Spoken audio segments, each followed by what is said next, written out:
ఆరోగ్యంగా, ఆనందంగా జీవించాలనుకుంటున్నారా? ఎందుకంటే ప్రతి ఒక్కళ్ళకి మనకు కూడా తెలుసు. ఎందుకంటే కొంతమంది డాక్టర్లు చెప్తున్నారు. కొంతమంది హెల్త్‌కి సంబంధించినటువంటి టిప్స్ చెప్తుంటే విన్నటువంటి మాటలే. మనం ఆరోగ్యంగా, ఆనందంగా, హెల్తీగా, యాక్టివ్‌గా, ఉల్లాసంగా, ఉత్సాహంగా కనపడాలంటే మీరు తినే ఫుడ్‌లో డైలీ ఫ్రూట్స్ అనేవి కంపల్సరీగా తినడానికి ప్రయత్నం చేయండి.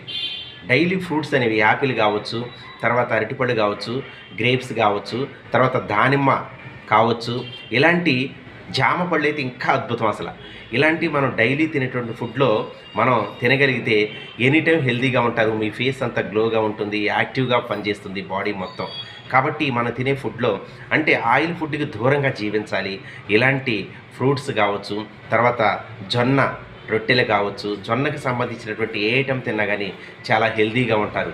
అలాంటివి మీ నిత్య జీవితంలో ఫ్రూట్స్‌ని ఎక్కువ వాడి మీరంతా మీ కుటుంబం మొత్తం హ్యాపీగా, సంతోషంగా, ఆరోగ్యంగా జీవిస్తారని మనస్ఫూర్తిగా కోరుతున్నాను. ప్రతిరోజు చెరుకు ముక్కలు మీకు తెలుసు. చెరుకు ముక్కలు తింటే అవి నేచురల్ స్వీట్ కాబట్టి అద్భుతంగా ఉంటుంది. దానివల్ల ఎటువంటి ఎఫెక్ట్ అనేది ఉండదు. స్వీట్‌లో ముఖ్యమైనది చెరుకు రసం కావచ్చు, చెరుకు ముక్కలు డైలీ మనం ఆహారం పూర్తిగా తిన్న తర్వాత లాస్ట్‌లో 2 చెరుకు ముక్కలు మనం నమిలితే అవి చాలా మంచి చేస్తాయి. దంతాలకు కావచ్చు, మన శరీర సౌందర్యానికి కావచ్చు, మన హెల్త్‌కి కావచ్చు చాలా ఇంపార్టెన్స్. అవసరమైతే కొంతమంది హెల్త్ డాక్టర్స్ సూచించినటువంటి సూచనలు కూడా మీరు పాటించండి. మీరంతా ఆరోగ్యంగా జీవించండి. ఆరోగ్యమే మహాభాగ్యం అన్నారు. ఓకేనా ఫ్రెండ్స్? Thank you.